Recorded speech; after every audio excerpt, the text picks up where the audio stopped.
It's 7:03 on Monday, May 19th. We're at 60 degrees, mostly sunny and breezy today.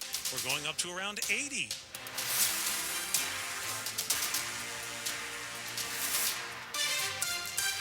Good morning, I'm John Aaron. I'm Michelle Basch. Our top story, as you may have just heard from CBS News, former President Biden has been diagnosed with an aggressive form of prostate cancer. We talked with a local urologist about the diagnosis and what it means for his treatment.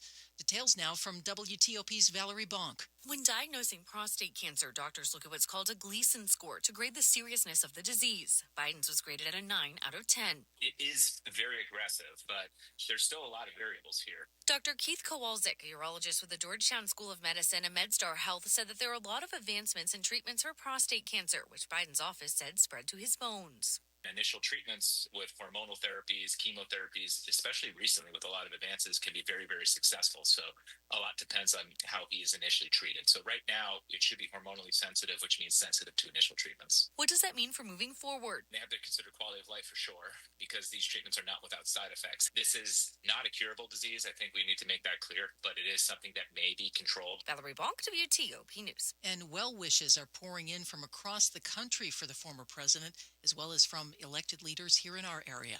The jury hearing the case of a man accused in the shooting death of a toddler in Prince George's County last year reconvenes this morning for a fifth day of deliberations.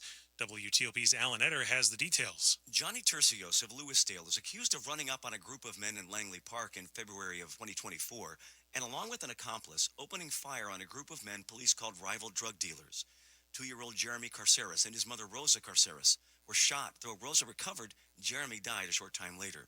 Prosecutors have acknowledged bullets from the gun fired by Tercios did not strike Rosa or Jeremy, and the gun jammed after getting off only a couple of shots. Tercios' accomplice, Israel Fuentes, is accused of having shot several times with an AK-47, and those are the rounds that struck Jeremy and his mother. But they say that doesn't matter, that Tercios is just as culpable as Fuentes, who goes on trial in January. Alan Etter, WTOP News. A section of the GW Parkway remains closed this morning after last week's storms brought down trees, killing one person. The closures are between Bellevue Boulevard and Alexandria Avenue. U.S. Park Police have not said when the road will be reopened as work continues to remove the tree debris. Last Friday, a fast-moving storm passed through our region and a tree fell on a car in the area of Morningside Lane just before 6 p.m., killing one person. A woman was also killed in another part of Fairfax County Friday after a tree hit her car between Manor Drive and Pole Road.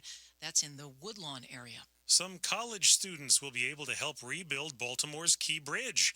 WTOP's Sandy Kozel reports. An internship program has been established for the Key Bridge Rebuild Project. The Maryland Transportation Authority is partnering with the Maryland Higher Education Commission to create paid opportunities for students to gain experience in the engineering and infrastructure development fields. More than 80 university students majoring in civil or mechanical engineering, environmental or computer sciences, business technology and communications applied for the program. 10 selected will take part in the inaugural session this summer. More opportunities could open up as construction activities progress. Sandy Kozel, WTOP News. A new COVID vaccine from Gaithersburg-based Novavax has won federal approval, but with restrictions on its use.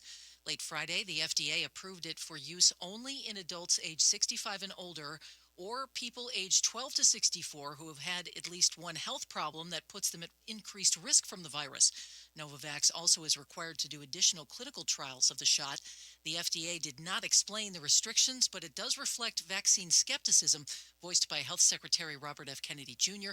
and other Trump administration officials. Coming up in Money News. A new high-profile restaurant plans to open at Union Station. I'm Dan Ronan. Traffic and weather in 30 seconds.